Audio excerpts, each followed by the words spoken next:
സുപ്രഭാതത്തിലേക്ക് സ്വാഗതം. ഇന്നിവിടെ നമ്മുടെ അതിഥിയായി എത്തിയിരിക്കുന്നത് മുൻ കേന്ദ്രമന്ത്രിയും ഡിപ്ലോമാറ്റും ഗ്രന്ഥകാരനുമായ ശ്രീ മണിശങ്കർ അയ്യരാണ്. Welcome sir. Manishankar Aiyar, who was very active politician once, but now few months you are not seen that much active. What is Manishankar actually doing? You are wrong. Okay. It's not some months, but many years. Many years, yeah. This is partly because I was suspended from the Congress party, and partly because of COVID. In any case, I've been so much on the media in the past that I don't have any particular desire to be on the media, and the media is also not interested so much in me. That's all there is to it. And what are you doing those times? Writing another book? I was writing my autobiography. Okay. It has gone to 1,500 pages. So it's become like a Tolstoy novel. So my publishers are looking at it and are going to make many suggestions for reducing it. And I'm hoping that it will be published either by October or so this year, or by February, March next year. And you wrote so many books about Rajiv Gandhi, and you are very close to Rajiv, but you are not that much close to Rahul, right? Well, that's very true. It's very true. But I must say, I had a recent meeting with Mr. Rahul, and it was a very satisfactory meeting. So I think the gap that has existed for some years now is getting closed. At least I hope so. Your most books about Rajiv, right? No, I've written one book about Rajiv called Remembering Rajiv. Okay. And I've been the general editor of 4 volumes of oral history relating to Rajiv Gandhi's prime ministership. And I refer to him a lot in my writings. And certainly a large part of my autobiography deals with several of the controversies of his time. So for me, the high point of my life was working with Rajiv Gandhi.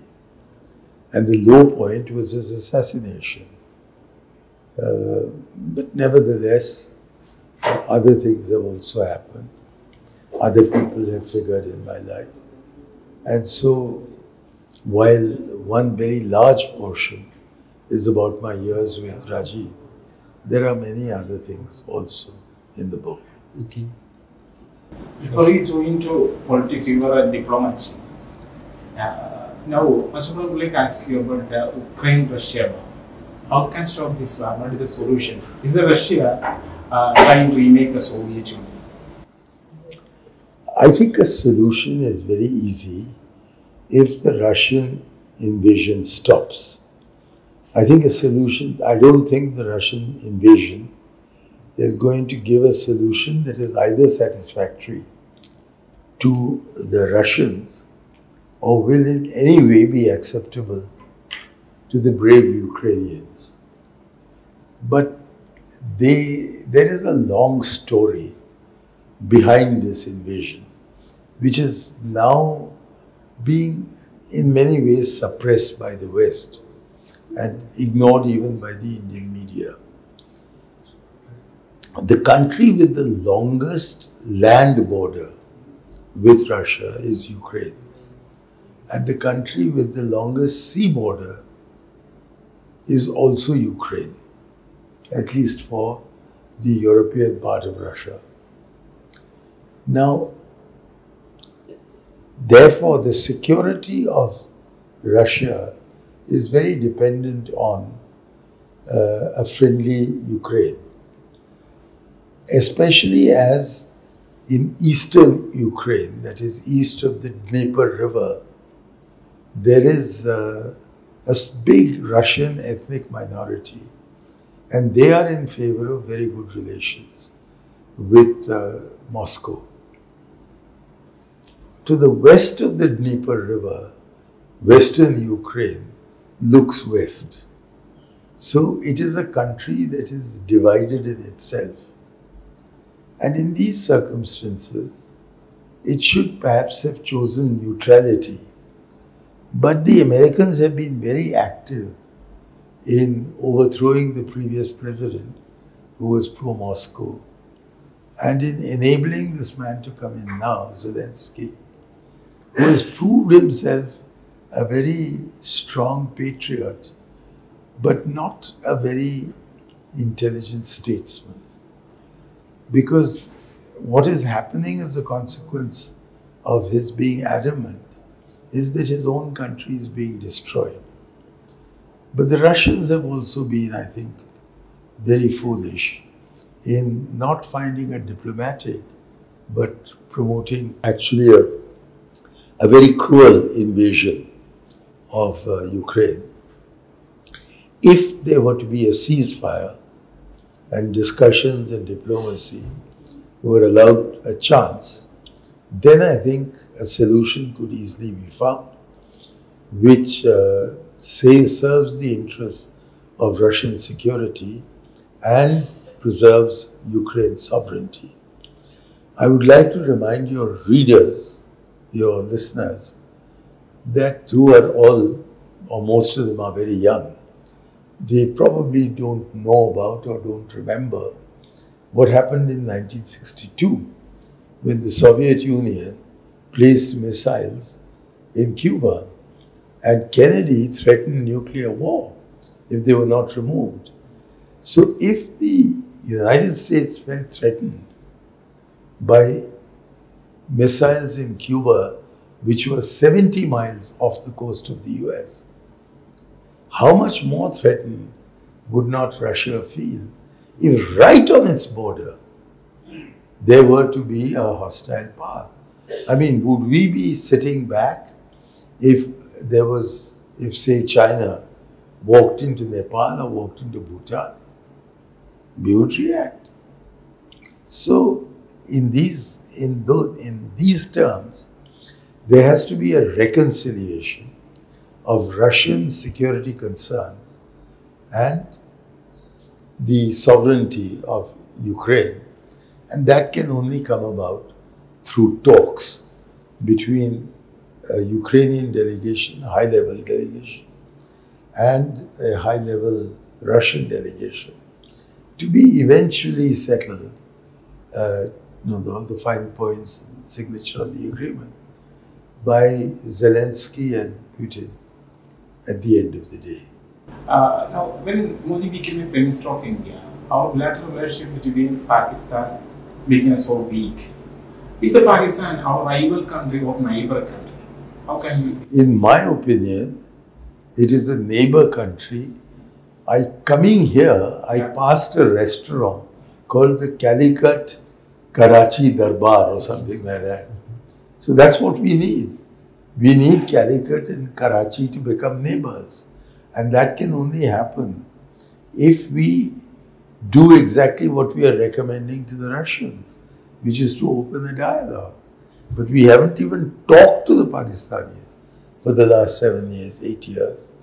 And that, I think, is a tragedy of huge proportions.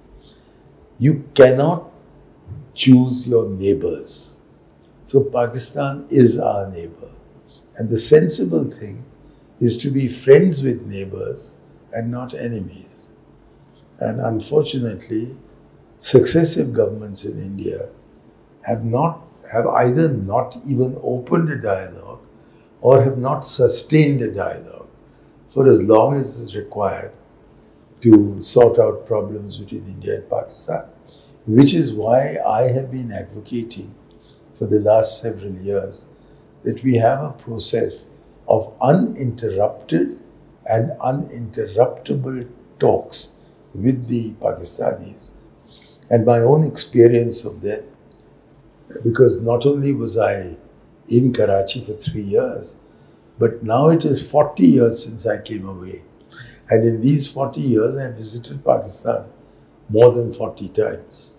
So I know that country.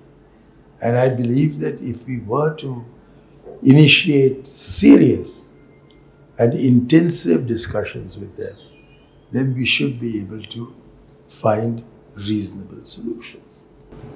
China has captured our many territories, like Arunachal and Ladakh. But the central government couldn't retake that yet. How should India take a good position towards China? I think we should just go back to Rajiv Gandhi's time. He visited China in December 1988 after very carefully preparing for the visit. And the result has been from 1988 till 2021, there was peace and tranquility on the border. And there were conversations taking place through diplomatic channels between India and China on how to sort out the border.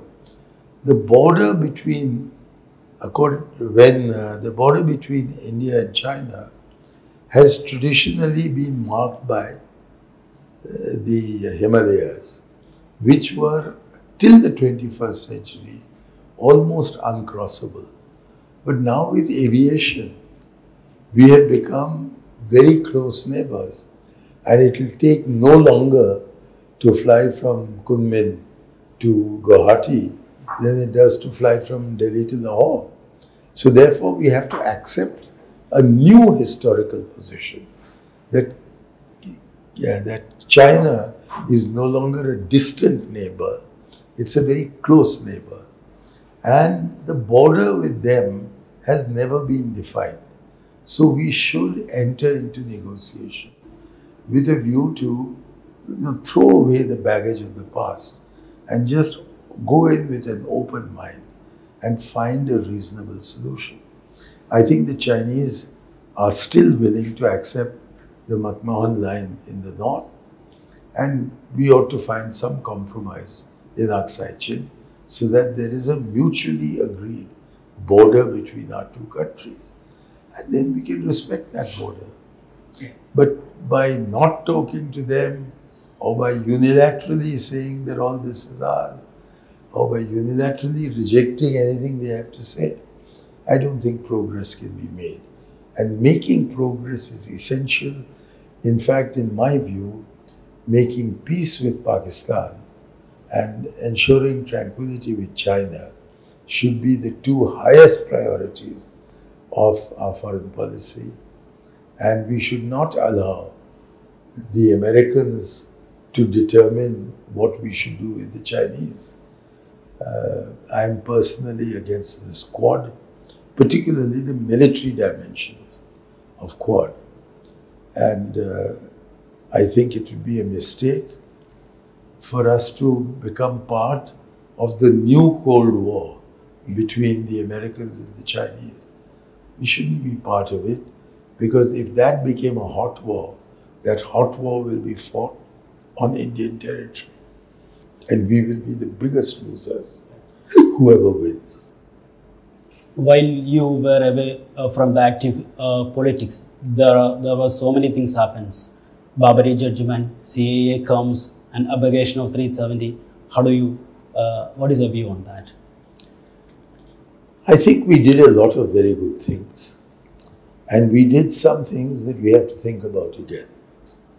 And one of the worst things that we presided over was the destruction of the Babri Masjid, because that has unleashed the political forces that have now resulted in a majoritarian India. And therefore, I would attach the highest priority to making secularism, unabashed secularism, point number one in the Congress agenda. Second, I would say that we must, in economic policy, return to the old pattern of prioritizing the poor. That is what Indian socialism means. Third, I think we should continue Rajiv's work on Panchayati Raj to deepen and widen democracy all over India. And fourth, non-alignment, which is no longer an appropriate word, but essentially means independence in foreign policy. You said that you are not that much close to Rahul Gandhi. What is actually going on in Gandhi family and related to Congress? The Gandhi family is still, by miles, the only family that is acceptable to the bulk of the Congress party for the leadership of the party. So there is no threat to them. And the G23 is not asking for the Gandhi family to go. What the G23 is essentially asking for is that we go back to the constitution of the Congress party and restore certain provisions, 3 in particular, which are important for us to move forward on. Number 1, 10 elected members of the Congress Working Committee. Number 2, the restoration of the Congress Parliamentary Board. Number 3, the restoration of the Central Election Committee.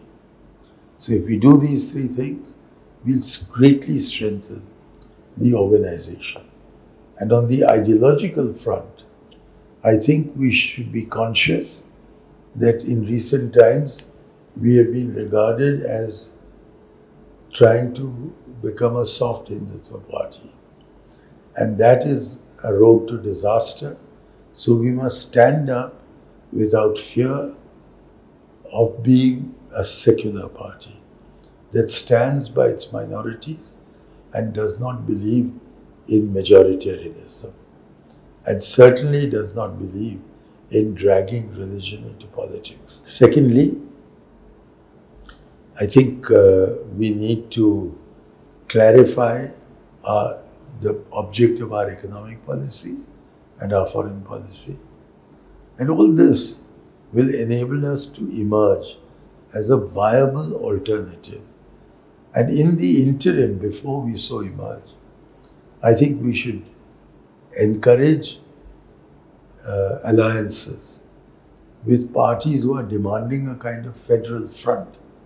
And so we need to clarify our position on matters affecting federalism, particularly financial federalism. Do you really think that G23 leaders can make that happen? The G23 is not a rival to the Congress. It is not a body that is opposed to the Gandhi family. It's not a revolutionary group. It's just a group of people who have a fair amount of experience. I attended a meeting about a week ago, yes, on the 16th of March.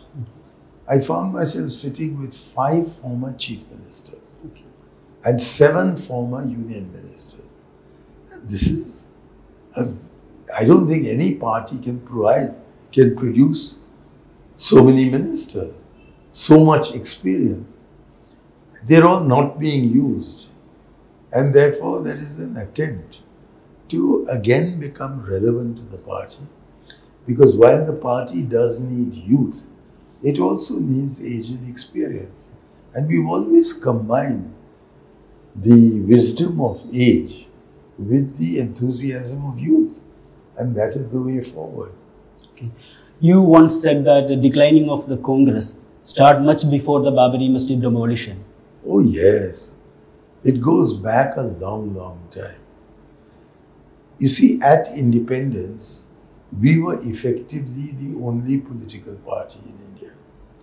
Now, after 1967, when you could walk through from Wagah in Pakistan, East-West Pakistan, to Jessore in East Pakistan, without putting a step in a single Congress territory. That was when the decline of the Congress began. And that process has now reached a climax.